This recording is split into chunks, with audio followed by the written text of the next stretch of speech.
이 폭우가 쏟아지는 우중에도 변함없이 삼부에 배우신 여러분들을 주의 이름으로 환영하며 축복하고, 또 온라인으로 함께 하신 귀한 성도들에게도 하나님의 큰 은혜와 축복이 있기를 바랍니다. 오늘 제가 이 뜬금없이 왜 저 소목사가 의사 선생님이 입는 하얀 가운을 입고 강단에 섰나, 혹시 미친 게 아닌가 이렇게 생각한 사람이 있을지 모르겠어요. 지난주에 저희 교회에서 메디컬 처치 개원을 앞두고 의료팀에 그 가운 착복식이 있었는데 저에게 입혀주시는 거예요. 그리고 이제 단체 사진을 찍었습니다. 근데 오늘 또 이렇게 다시 좀 언론사에서 와서 그거 좀 찍고 싶다고 이제 다시 또 이따가 해야 되는데, 많은 사람들이 사진을 보면서 뭐라고 얘기를 한 줄 아세요? 우리 의료 전도사님이 당연히 의사다우시고 다근 연세내과 원장님으로 보이지만 목사님은 대학병원 원장님으로 보여요. 나 이 소리가 왜 그렇게 기분이 좋은지 알 수가 없어요. 야, 내가 대학병원 원장으로 보인다. 많은 분들이 여러분 하얀 가운을 입는 게 그렇게 멋있대요. 그래서 제가 듣기는 좋았는데 제 방에 가가지고 거울을 바라보면서 제가 한참 생각해 봤어요. 나는 누구인가? 내가 누구란 말인가? 의사도 아니면서 의사 가운을 입은 이 도적놈아, 위선자야 라고 하는 생각이 들기도 하였습니다. 미술평론가 유흥준 씨가 쓴 화인열전이라는 책이 있는데요, 거기 보면은 조선의 유명한 화가 최북이라는 사람이 소개되고 있습니다. 이 최북은요, 최칠칠이라고 부르기도 하는데 이 성질이 아주 고약한 사람입니다. 이 괴팍한 최북에게 어떤 치체 높은 양반 어르신께서 그림 한 장, 좋은 그림 좀 그려주시게나, 이런 지하에 이 양반은 거절을 해버리고 맙니다. 최북은 자신을 조선에서 제일 가는 화가라고 이야기를 해줘야, 칭찬을 해줘야 그림을 그려줬습니다. 근데 그냥 양반이라고 그림 그려달라니까 안 그려줘 버렸어요. 이 지체 높은 양반이 최북을 얼마나 괴롭히고 협박하고 겁박을 했는지 몰라요. 이에 분노한 최북은 양반에 대한 뭡니까? 뭐라 할까요? 이 불만의 표시죠. 반항의 표시로서 송곳으로 자신의 눈을 찔러버리는 거예요. 그래갖고 애꾸눈이 되었습니다. 여러분요, 자기가 그린 자화상의 모습을 보십시오. 한쪽 눈이 감겨져 있습니다. 그래서 평론가 유흥준 씨는 최북을 이렇게 말하고 있습니다. 그가 아무리 실력을 가졌다 하더라도 우울하고 괴팍한 성격을 갖게 된 이유는 하나의 이유요, 바로 열등감이라는 것입니다. 그가 아무리 천재적인 실력을 가졌더라도 신분이 중인 계급인데다가 외모도 별 볼 일이 없었어요. 그래서 그로 인한 열등감을 그림으로 풀려고 했다는 것입니다.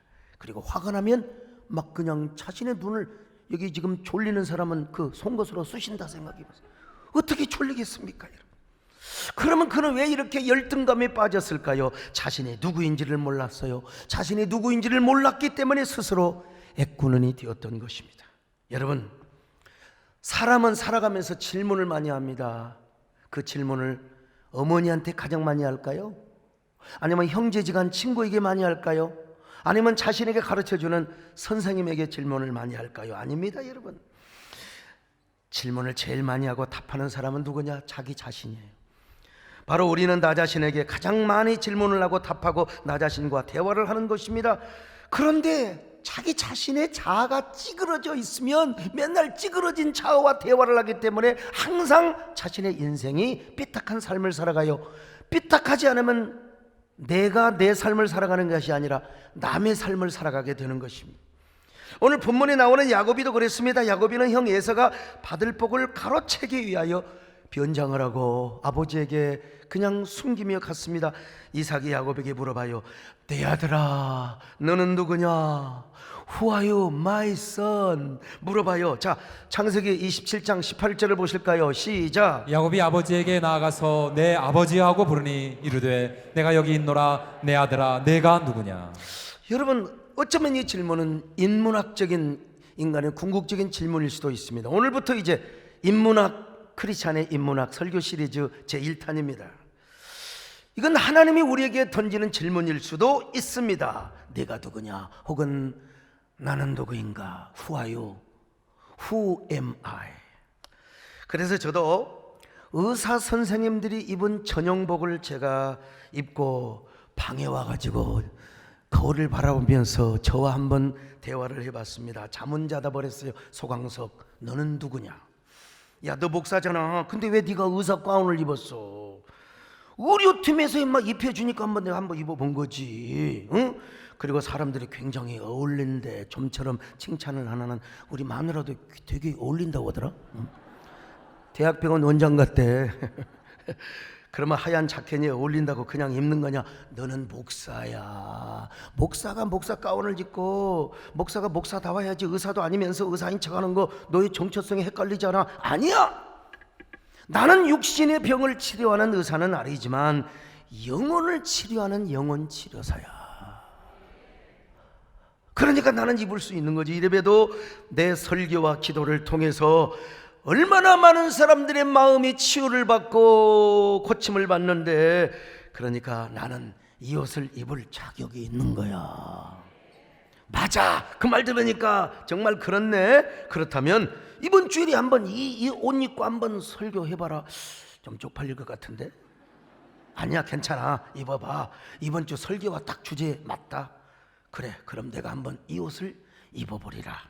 그래서 오늘 제가 이렇게 의료팀이 입는 옷을 제가 약간의 퍼포먼스를 하기 위해서 좀 쪽팔리기는 하지만 입어봤어요. 여러분, 내 안에 있는 내가 건강하고 내 안에 있는 내가 아주 균형이 잡혀 있으니까 제 안에 저와 대화가 잘 되고 소통이 되는 겁니다. 여러분도 예수 그리스도 안에서 건강한 자상을 이루시길 바랍니다. 예수 그리스도 안에서 확실한 정체성을 소유할 수 있기를 바랍니다. 아멘. 신자 되기 원합니 진심으로 신자 되기 원합니 진심으로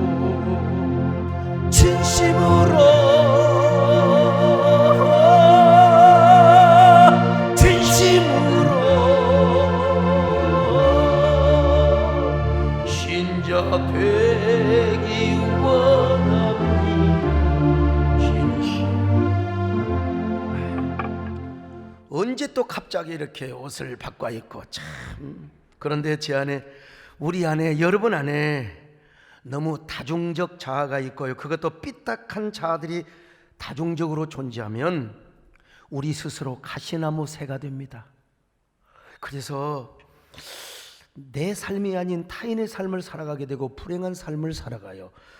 조성모 씨의 노래처럼 우리 삶 속에 가시나무 새만 날아다녀요. 작은 어린 새들도 가시에 찔리고 얼마나 불행합니까? 이거 옛날에 우리 아무것도 모르고 노래 불렀잖아요. 내 속에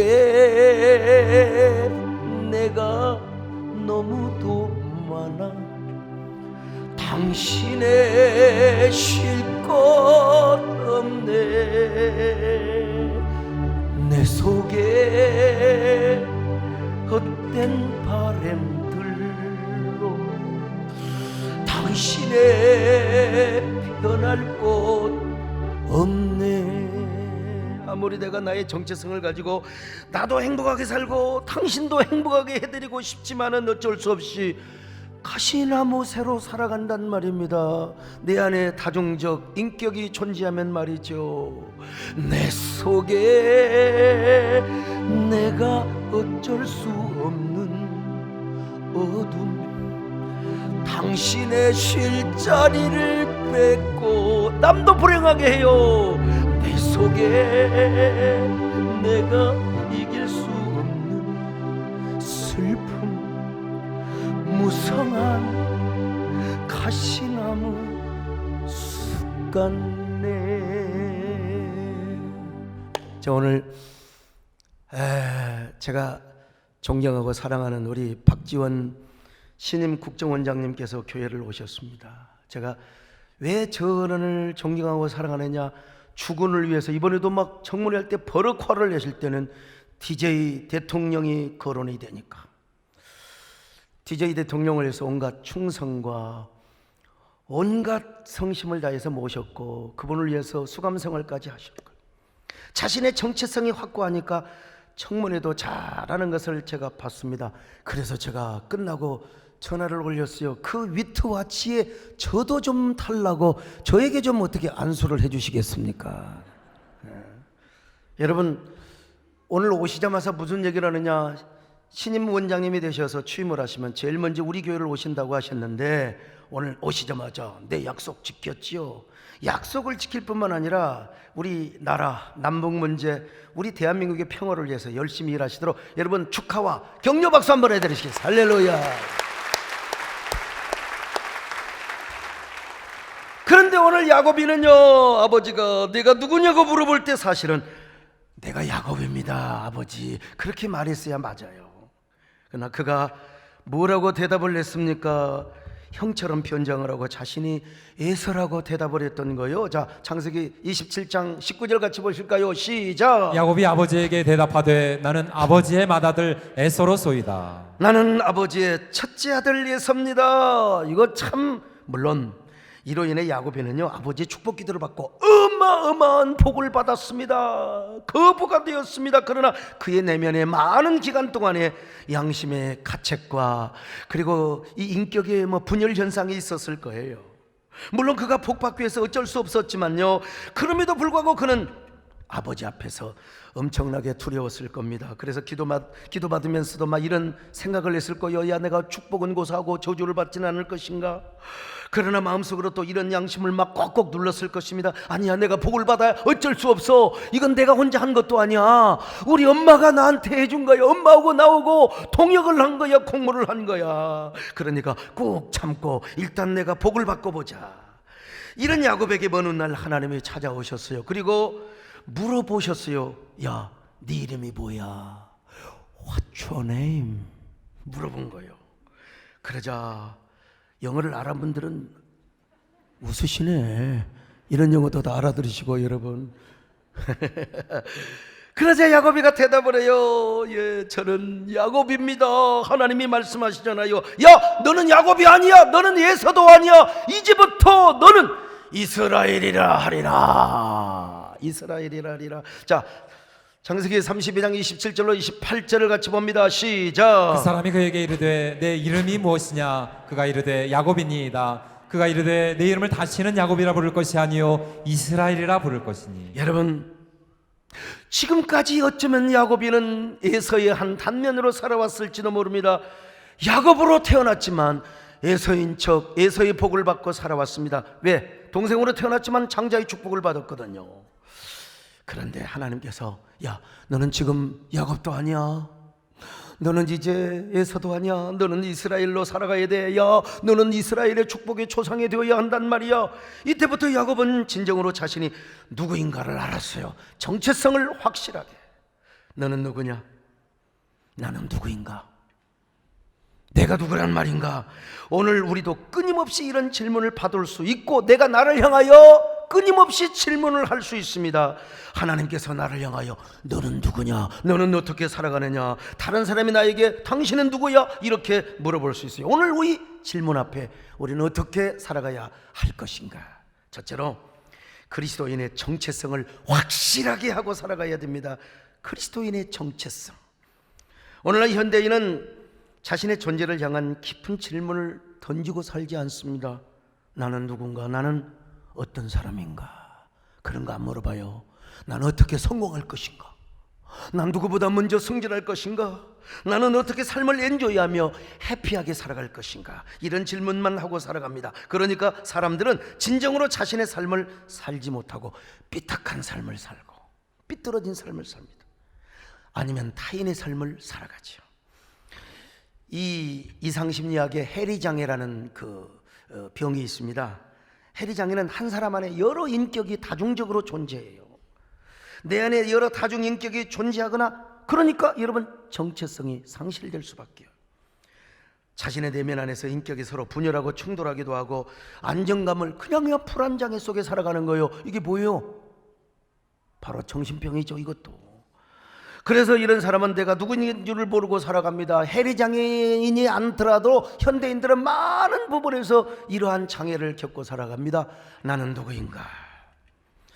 지킬 박사와 하이드라는 소설이 있지 않습니까? 지킬 박사는 법학 박사요, 의학 박사입니다. 돈도 많이 벌었어요. 사회활동도 많이 하고 사회사업가였습니다.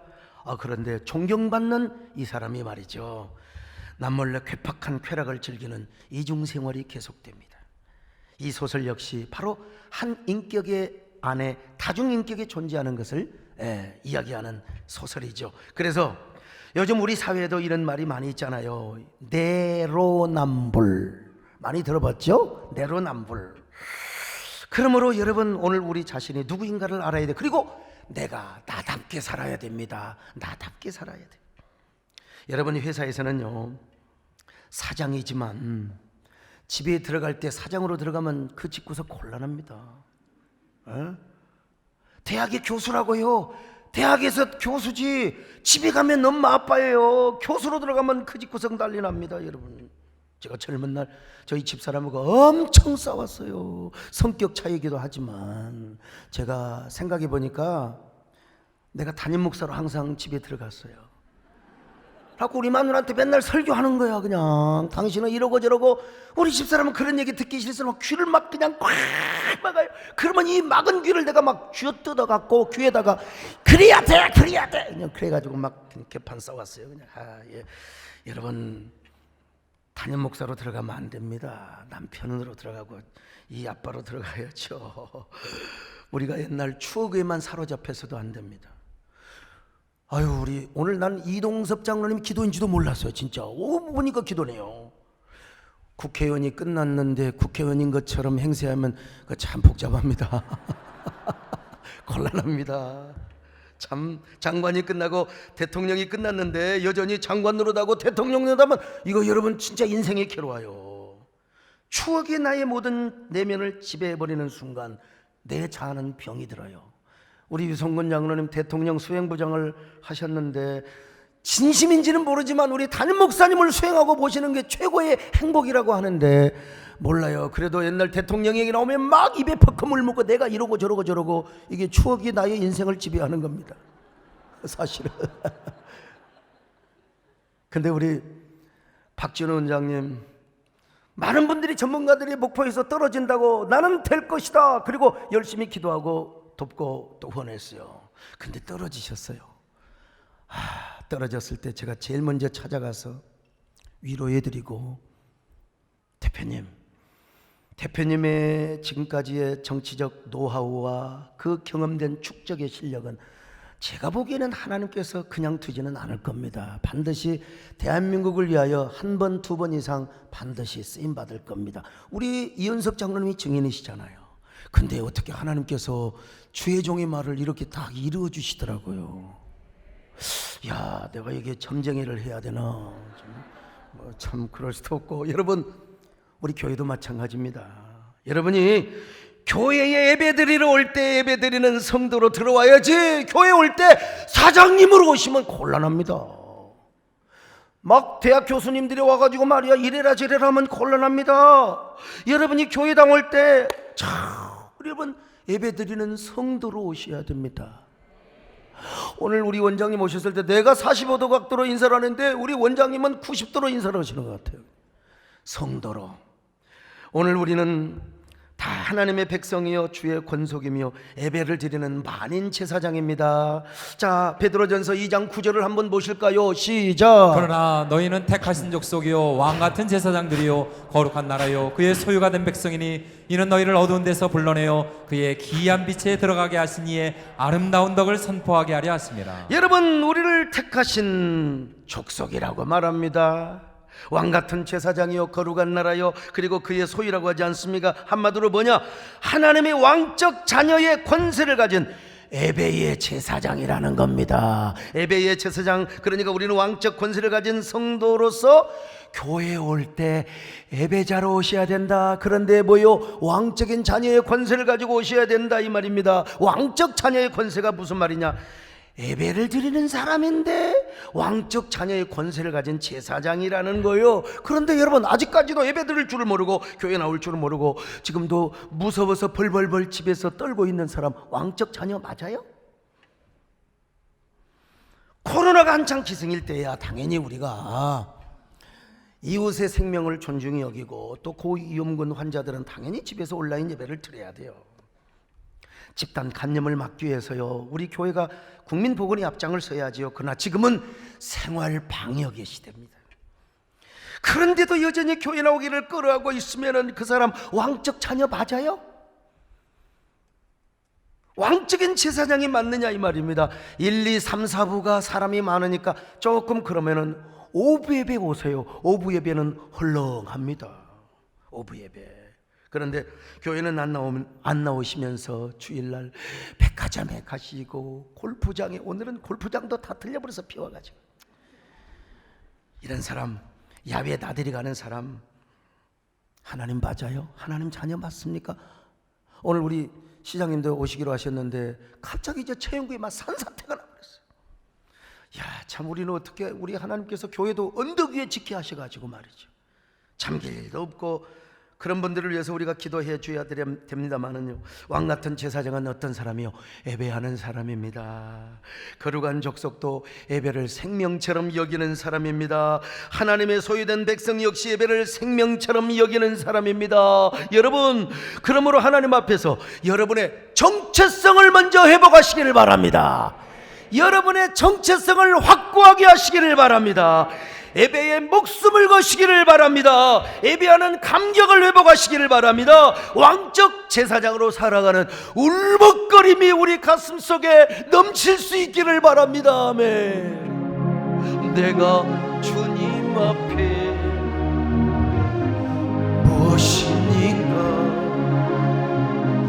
마른 막대기가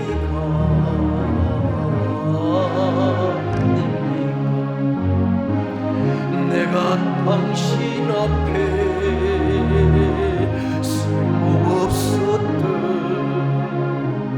타다 남은 죄가 아닙니까? 나를 도우소서, 일으키소서, 나와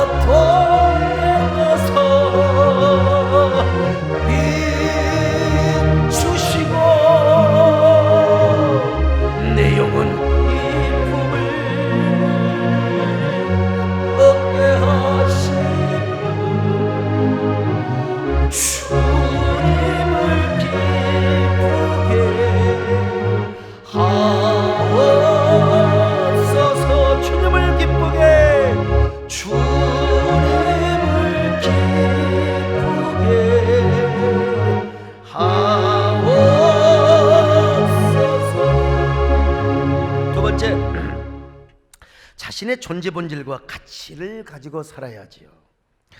자신이 누구인가에 대한 정체성을 회복했다면 이제 자신의 존재 가치를 회복하고 살아야 해요. 나는 어떤 존재인가? 왜 나는 지금도 이 시대를 살아가야 하는가? 하나님이 왜 나를 이 땅에 아직도 남겨두시고 살게 하셨는가? 이런 질문을 하면서 살아가야 합니다. 이럴 때 우리는 비로소 사명 선언문이 나오게 되고요, 비전 선언문을 우리가 작성할 수가 있는 것입니다. 찰스 카우만 선교사가 쓴 사막에 흐르는 강이라는 책이 있는데요, 이 찰스 카우만 선교사 부부는 동양 선교회를 창립한 훌륭한 선교사입니다. 이 책에 보면요, 왕이 어느 날 아침 그의 정원을 걷습니다. 근데 모든 꽃과 나무들이 다 시들어 죽어가고 있는 거예요. 왕은 맨 먼저 시들어버린 참나무에게 왜 너는 죽는 거야? 왜 이렇게 시들어버리는 거야? 물어봤어요. 참나무는 뭐라고 대답합니까? 자신이 소나무처럼 날마다 푸르지 못하고 어차피 가을이면 낙엽이 되고 저녁이 되면 앙상한 가지만 드러내게 되는데 나 그것이 싫어서 미리 내가 죽습니다. 네. 그러자 왕은 소나무에게 가서요, 야, 참나무는 그렇다 하더라도 왜 너는 침엽수고 너는 상록수인데 왜 이렇게 시들어 죽는 거야? 늘 푸르름을 소유해야지. 그러니까 이 소나무가 뭐라고 대답한 줄 아세요? 임금님, 늘 푸르러도 소용없잖아요. 나는 포도나무처럼 열매를 맺지를 못하는 걸요. 이번에는 왕이 포도나무에 물어봤습니다. 포도나무야, 너는 열매를 이렇게 많이 맺는데 왜 이렇게 시들어가고 있는 거야? 그러자 포도나무는 자신의 구부러진 줄기와 가지를 흔들어 보면서 이렇게 대답합니다. 임금님, 열매를 아무리 맺는들 무슨 소용이 있어요? 제 몸을 보세요. 구부러진 꼽주처럼 꾸불텅꾸불텅. 이게 뭐가 아름답다고. 그래서 미리 시들어 죽고자 합니다. 왕의 정원에 있는 모든 것들이 다 이런 식으로 대답을 냈습니다. 그런데 유독 잔디밭에 핀 작은 제비꽃이 방글방글 웃고 있는 거예요. 왕은 반가워서 물어봤어요. 제비꽃아, 모든 정원의 나무들이 다 상심해 있는데 너는 그렇지 않는구나. 너는 왜 그렇게 방긋방긋 웃고 있니? 이 제비가 그렇잖아요. 응? 임금님, 저는요, 왕께서 제가 무엇이 되기를 원하는지를 생각하고 있었어요. 참나무인지 소나무인지 복숭아나무인지. 그러다가 저는 왕께 제비꽃 이 모습 이대로 존재하신다는 걸, 존재하기를 왕께서 원한다는 걸 제가 알았습니다. 그래서 제가 할 수 있는 한 가장 멋진 제비꽃으로 내가 이렇게 방긋방긋 웃으면서 난 나무 예뻐요. 제가 이렇게 존재합니다. 모든 나무들이 다 파괴적 비교를 하고 있을 때 제비꽃만은 창조적인 비교를 하고 있었습니다. 아름다운 나여, 왜 이리도 나는 이렇게 아름답게 생겼는지. 나는 너무나 행복한 존재야. 제비꽃은 참 괜찮은 꽃인 것 같죠. 마크 트웨인이 이렇게 말했어요. 제비꽃은 자기를 밟고 지나가는 발 뒤꿈치에다가 향기를 남기는 꽃이라고. 그렇습니다, 여러분. 오늘날 우리도 나의 존재의 본질과 가치를 알게 되면 절대로 파괴적인 비교를 하지 않습니다. 창조적 비교를 하게 되는 거예요. 이러한 창조적 비교는 자신에게 자극을 줘서 각성케 하고 겸손하게 하고, 그리고 타인을 배려하는, 나도 행복하고 너도 행복하고 I'm okay, you are okay, 이런 삶을 살아가요. 그런 사람은 마침내 자신의 사명과 비전을 깨닫게 됩니다. 나는 왜 존재하는가?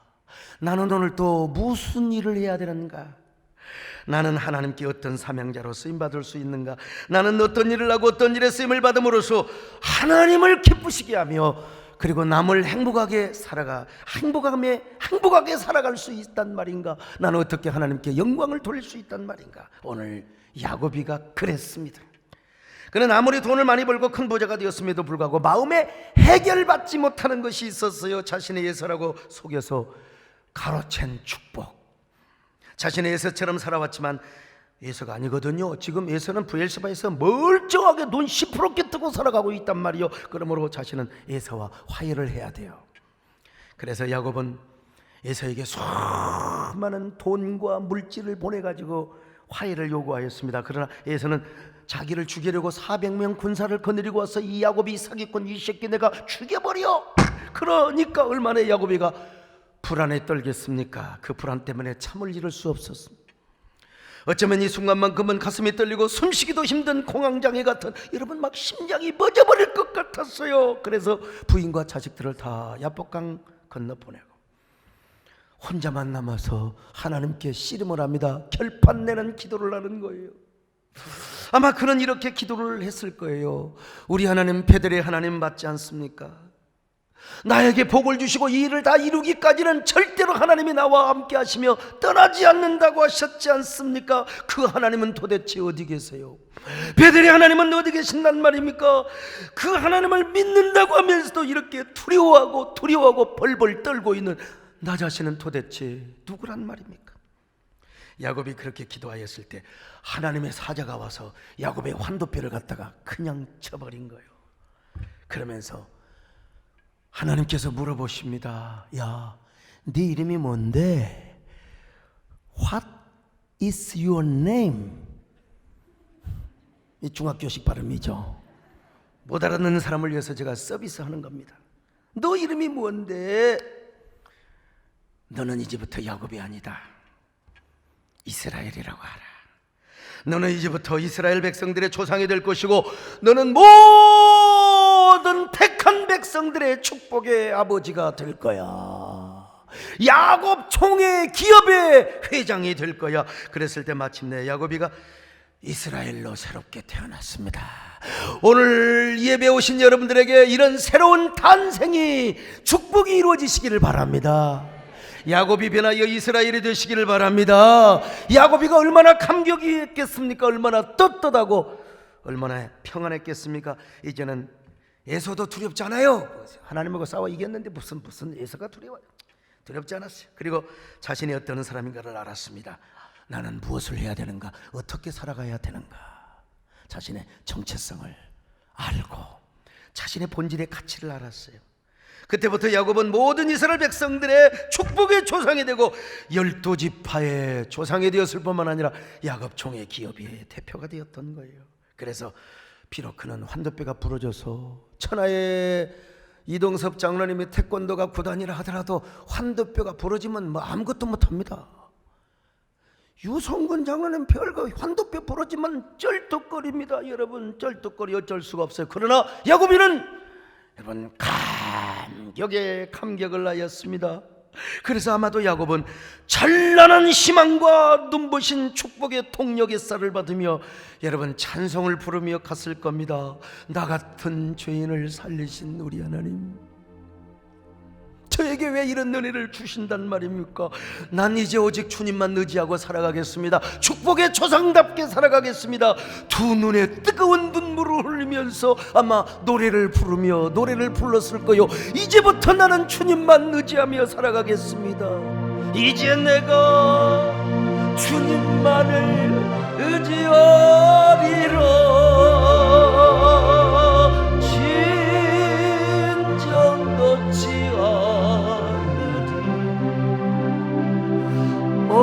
주님께서 나를 살리신 전혀 알지 못했던 은혜일세.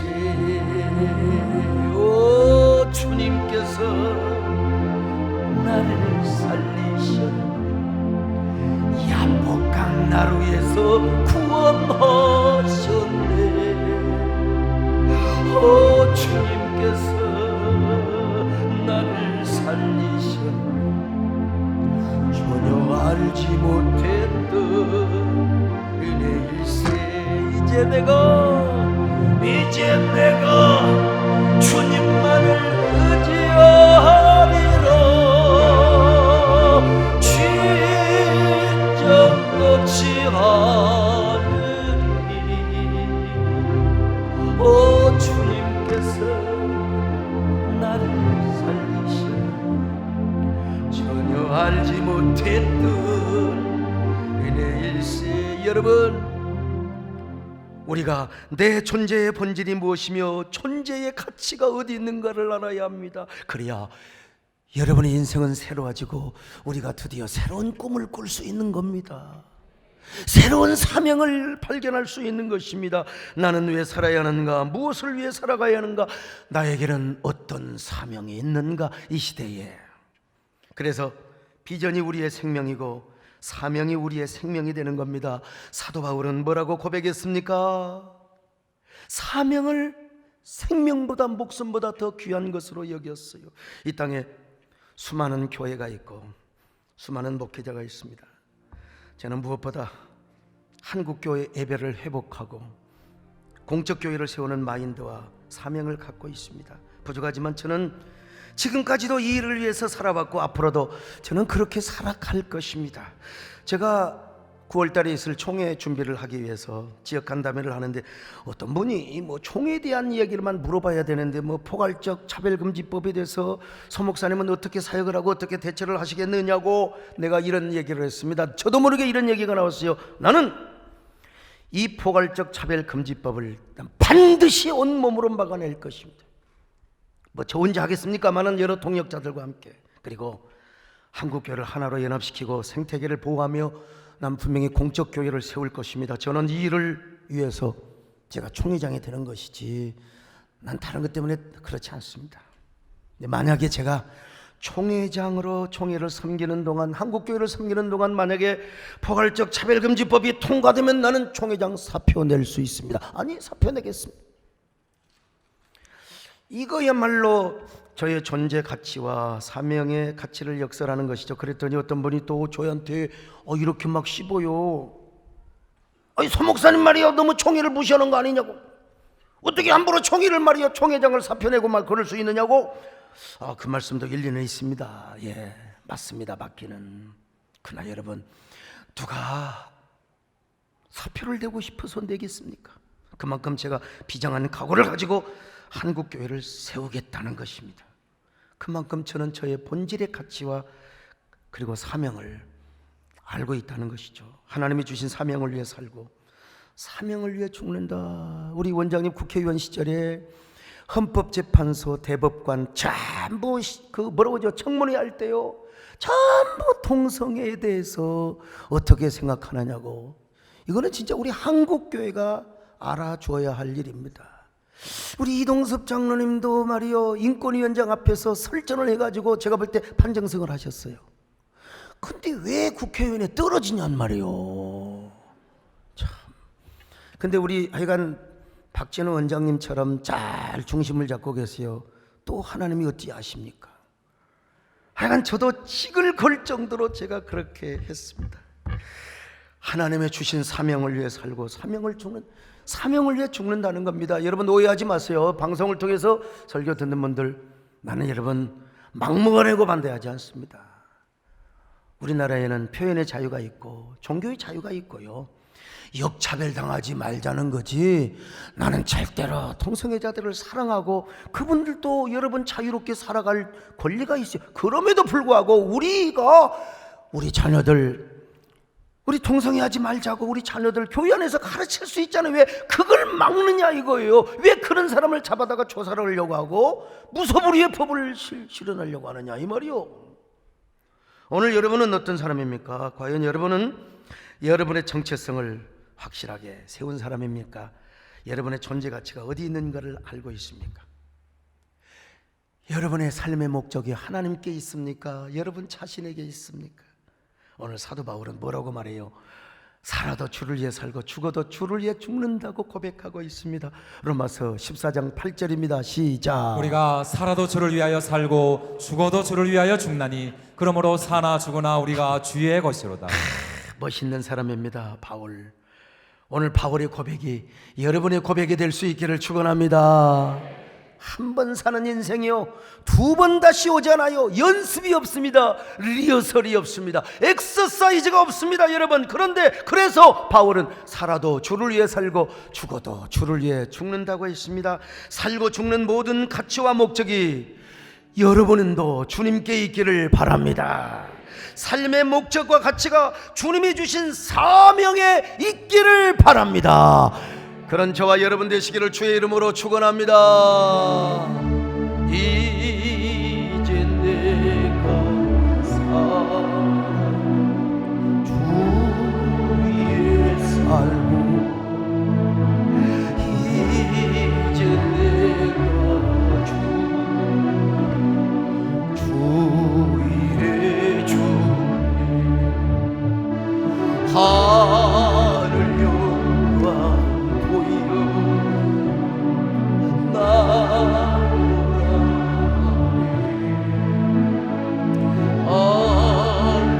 할렐루야 찬송하며 주께 가리라. 그러므로 나는 살아 죽으나 주님의 것이요 살아 죽으나 살아 죽으나 나의 피 흘리신 내 주님의 것이. 우리 함께 기도드리겠습니다. 주님, 나는 누구입니까? 우리의 삶과 본질의 가치는 어디에 있는 것입니까? 아직도 삶의 본질과 가치를 깨닫지는 못하고 나는 여전히 방황하는 당신의 자녀가 아닙니까? 이 시간 잠시 가슴에 손을 얹고 한 30초 동안 주님하고 속삭이는 기도를 드리겠습니다.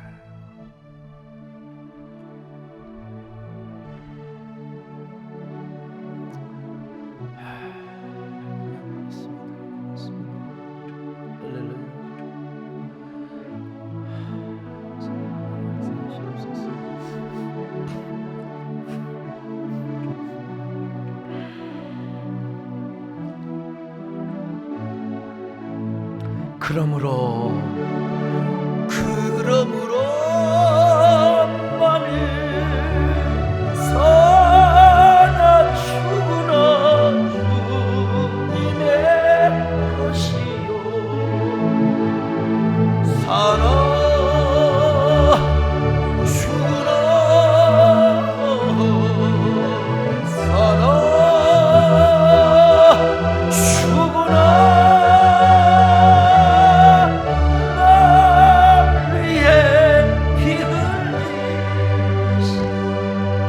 내 주님의 것이여.